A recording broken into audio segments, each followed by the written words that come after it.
Greg, yesterday you addressed the Knysna Partners meeting and greet, so it was what, 28th, 29th of 28th, April? yesterday. Okay, end of April. And you had some interesting things to say about what Knysna Partners has achieved and is achieving. Can you run us through what? Sure. Martin, we had the meeting at Madison Manor.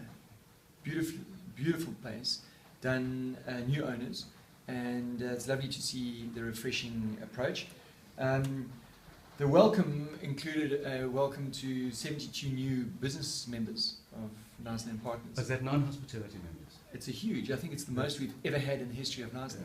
Yeah. And we've got to attribute that to the app, because what businesses, small businesses, hairdressers, battery companies, are realizing that if we can be a source of information to people in Knysna, we can be a source of information to people outside of Knysna. When people come to engage with Knysna in various ways, they're not only people staying in a hotel. Sometimes they own a house here, sometimes they are swallows, and they want to engage with all businesses. It was really encouraging to introduce all the new members. There were quite a number of them. And then what we went over as a summary, the Pink Lurie Festival, we did an intro to that, the Speed Festival, Expedition Africa, we touched on Indaba, and then we introduced the application, the mobile application, and we went into the booking system. So there were, let's just have a look here, there were 10 new members we introduced, and Majestic Views, Self-Catering, Footprints of at Knysna, so these are hospitality members? Yeah. Edenbrook Country House, Knysna Pocket Breaks, 47 on Howard, Knysna Luxury Homes, Bush Baby Forest Lodge, Candlewood Lodge. And then a very interesting new member was Nan Ratterat, who used to be chairman of the organisation, who ran a guest house in the area for many, many years. And what she does now is offers a service to other members, almost on a locum basis. So if a guest house wants to go out, the owner wants to go on holiday, in the off-season, whatever, Nan goes in and runs the business, and they've got a person they can trust who runs an organisation well, and that was very interesting. Can we go back and just unpack the festivals a little bit? The Pink Lurie is on as we speak. There's going to be quite a lot of things happening over the weekend, but these are not festivals the festivals that you mentioned are not the festivals that Knysna owns. These are owned by other people. Correct. We engage with every property. We call it a festival of property, and it has a value. It brings people into the town, and our objective is to make sure that we engage with that property in such a way that they don't only look at their little party, if one may call it that, but it has a value of bringing people into our economy and spending money in our economy. So we have a measure of that, and we sit down with local economic development, and we engage with the property and say, right, how much business is it bringing into town, and how much more business we can bring into town, and how do we do that? So you're helping them to market their festivals because of the value to the town. Very much so, and that's a robust engagement, because very often the property doesn't really want to. They've got different focuses, and the Pink Lurie has got very, very specific focuses. Today they've got the mass wedding. We've got to go and leverage that, and we've got to position it in the market. And you were present when we met with the GLTA Australia president. And we had very interesting conversations, and what was really interesting about those conversations was that the majority of what we spoke about is not happening in our town. That is interesting. It's a huge opportunity. But to be market ready, to go out into those markets, we have to be clear about what we're going into the market, what we're saying, are we market ready, and what do we have to do to access those markets. This market ready thing is quite interesting, because we have been doing tabletop audits of the timber, the environment, classic cars, and the boat building economies in Knysna.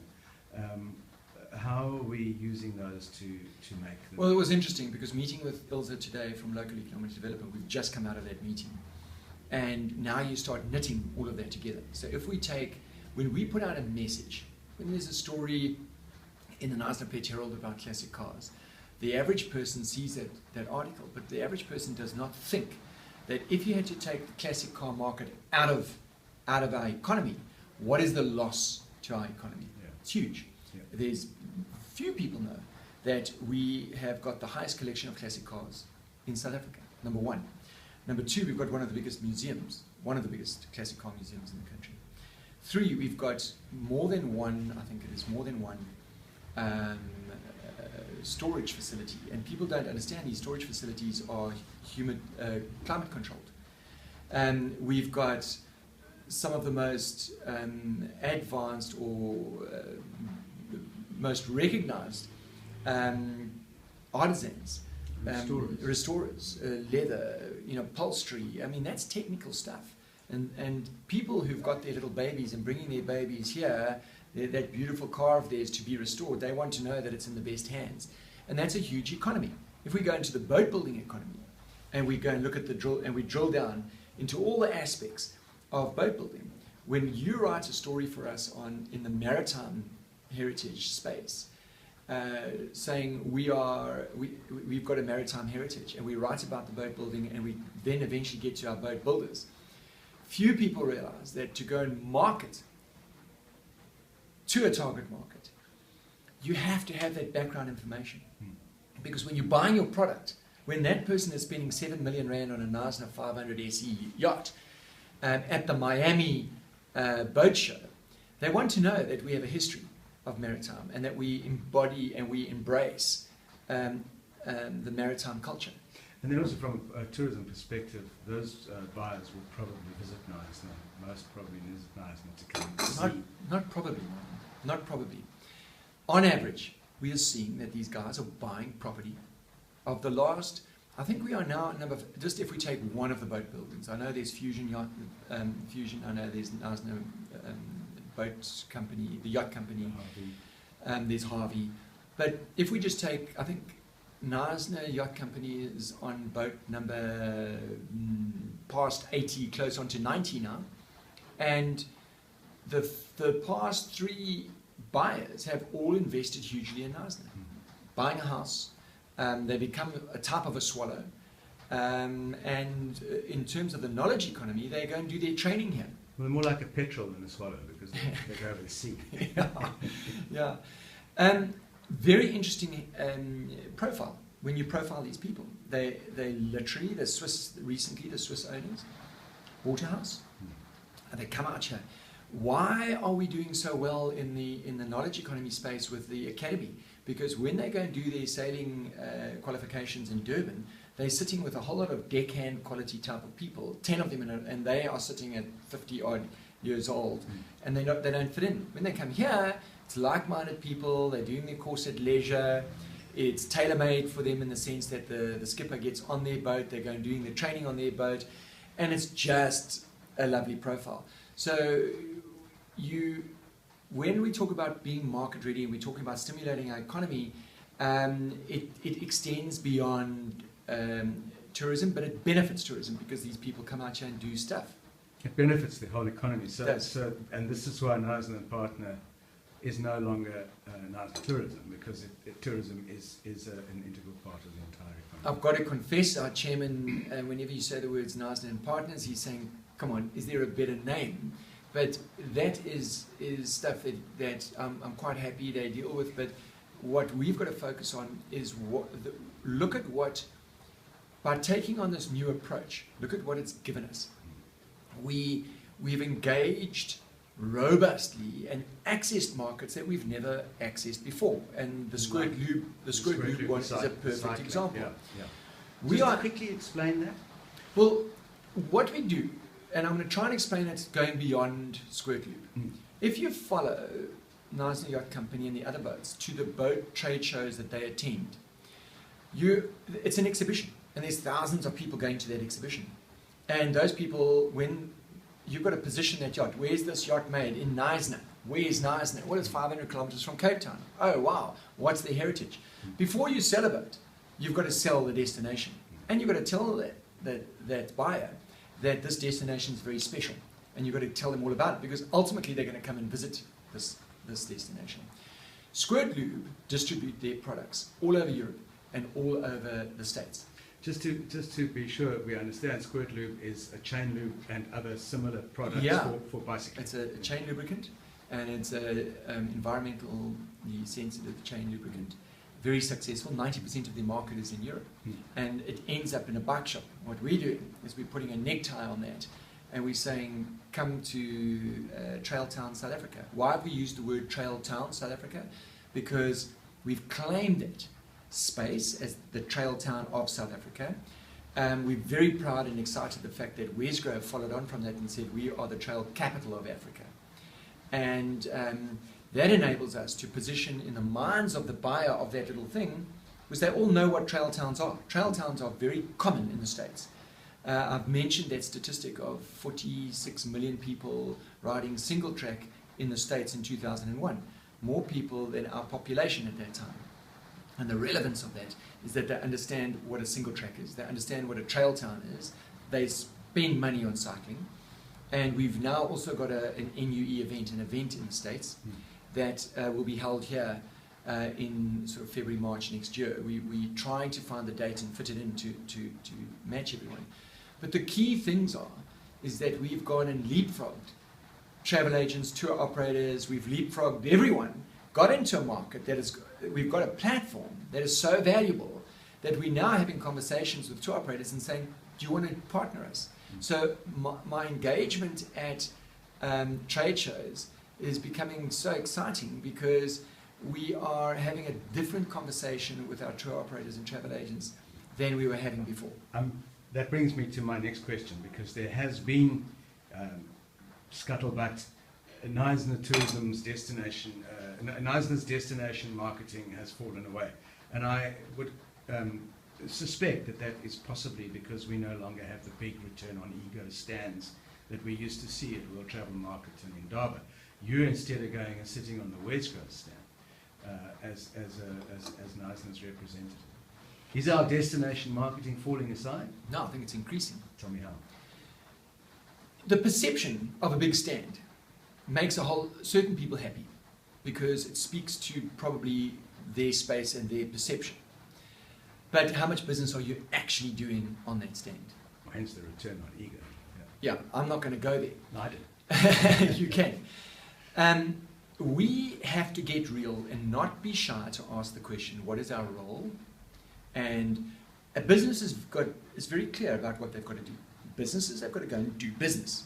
We've got to create an enabling environment for that business to do business. That doesn't mean to say we must buy a stand space for them. And when I've been to, this is going to be my 24th or 25th, I don't know how many Indabas it's been. And every time I've gone to Indaba, I've been very clear about what I've had to do on behalf of the product that I'm representing. Representing a destination, I'm sitting with the buyer and I'm saying, well, okay, the average ego that you were speaking about, or the average business out there is saying, when you ask them what must we be doing, they say, sell Knysna. Put us on the map. I then say, well, what does that mean? Unpack what that means to put us on the map. When you're sitting with a buyer's not interested in put us on the map. The buyer wants to know, I'm engaging with your area, I want to buy a product, I want to put bums in your beds, and I'm already, they don't need me. They can do their own research. What we're doing is we're saying to them, hold on a second, we're an equal partner in this. We've got value that you want. We can enhance your ability to get into that market. And the majority of our members are actually very small businesses that are battling with the most basic of things. And collectively, the approach we're taking now is doing more for our destination because we're getting into more platforms. We are putting us on the map in Miami, in Annapolis, in Europe, in the States. And we're going in there and it's not cluttered. We're not being cluttered with a whole lot of other little brands and regions. We're leading, and we're leading with clear messages. If you're talking cycling into the cycling market, we're saying to that cycling market, we are the trail town of South Africa. When we're talking to the boat buyers around the world and they're referencing our place, we are our maritime history. We are the boat building capital of South Africa. We're no longer the forgotten port. Yeah, we're no longer the forgotten port. Well done.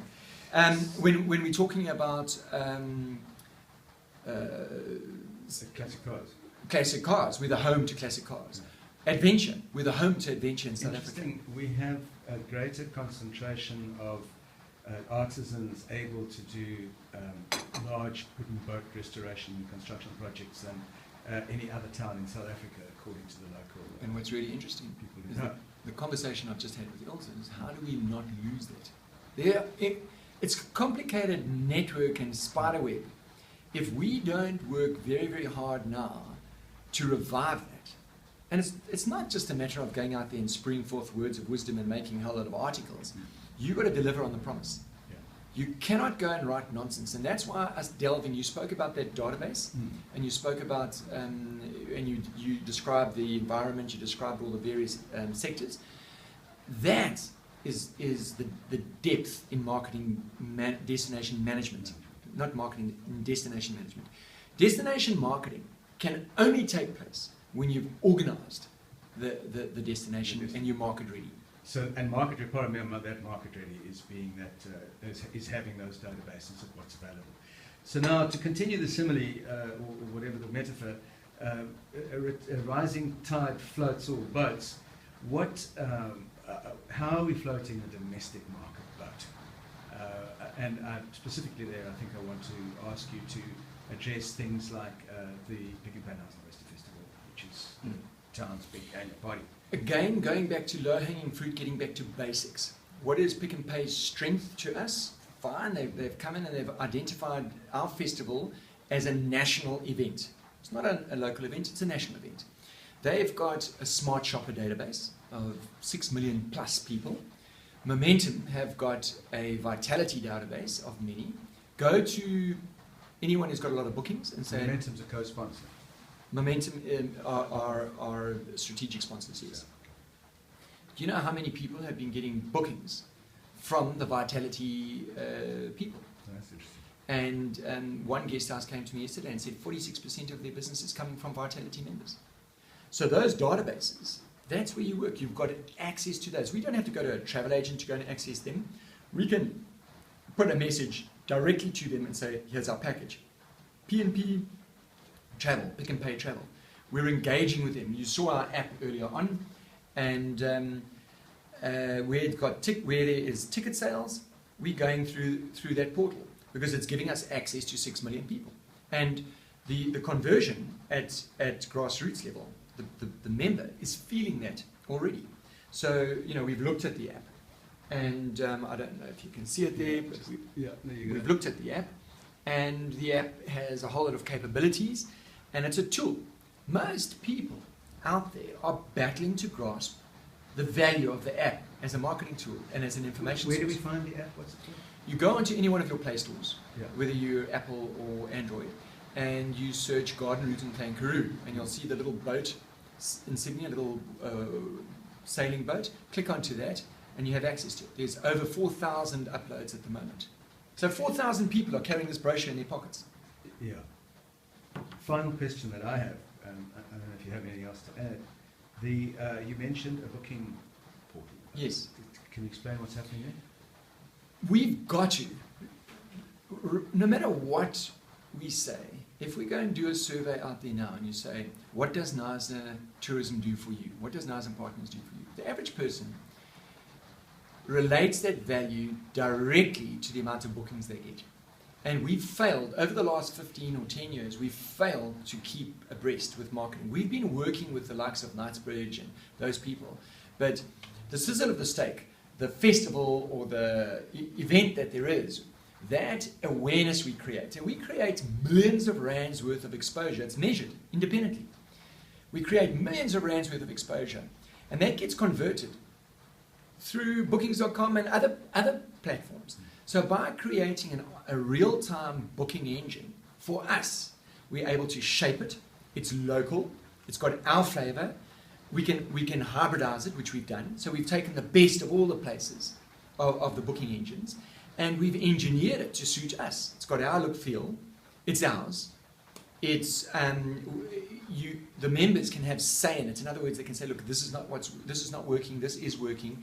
The payment gateways are also hybridized, so they meet many different needs. And the beauty of it is that every time a booking is made, that commission comes back into our system and is invested back into the platform. So, we've just got a win-win all the way. The more people are grasping this, the easier it is to work. And they all network with each other. Everything is starting to network. So from LED, I showed you earlier on our platform for local product, where people can buy online. So we're finally playing. We're playing at the right level. I feel we're starting to enter the first league. And all of this is stuff that Knysna Partners has activated and is running. Is there anything that we've missed? Martin, I think there's a lot of stuff that goes on. We help at very basic levels in festivals and events, and this office really pumps and operates well outside of their comfort zone all the time. If you take the size of the office and what we deal with. But in the market, to go and create an app like this, which we've shared with the entire region, we've created value for the region, we've created value for the town, we've created value for the smallest place in that town, the plumber, the smallest business. And we've done it in sort of real time. When you're out and operating in the business world, you're competing against the best, and people will squash you if you get in their way. And we've handled that. And I think that we've recovered. I really think we've earned our stripes. I think any of the naysayers out there have to by now recognize the value that we've created, and that we've put, as the old saying, the proof of the pudding's in the eating. You can go and try and shoot holes. There are people, there are certain members that have gone historically and tried to nail us with certain things, but we've just kept on, we've kept our heads down, we're putting the real stuff on the table.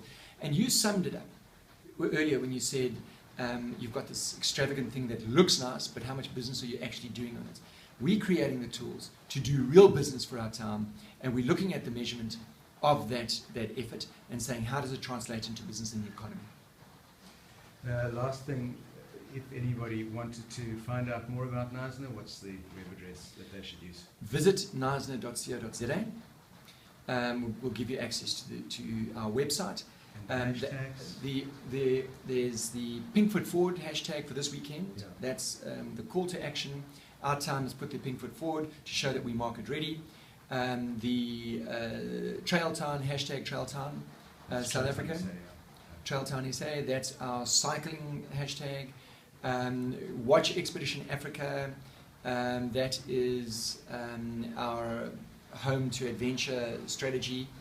And then hashtag Knysna Made. Every single week we focus on a product that is made in Knysna, and that product, we obviously write on it, we take a photograph, we get the detail of it, it goes onto our website, it's going onto a platform, a product sales platform where people will be able to buy that stuff off the web. Okay. Great. Thank you very much. Just a quick one. I was watching the other day a video of that you took of my appointment, and I went over a whole lot of stuff. And it's really nice to be able to come here and show what we've delivered. And that wasn't such a long time ago. I'll put the link to that down below in the doobly-doo.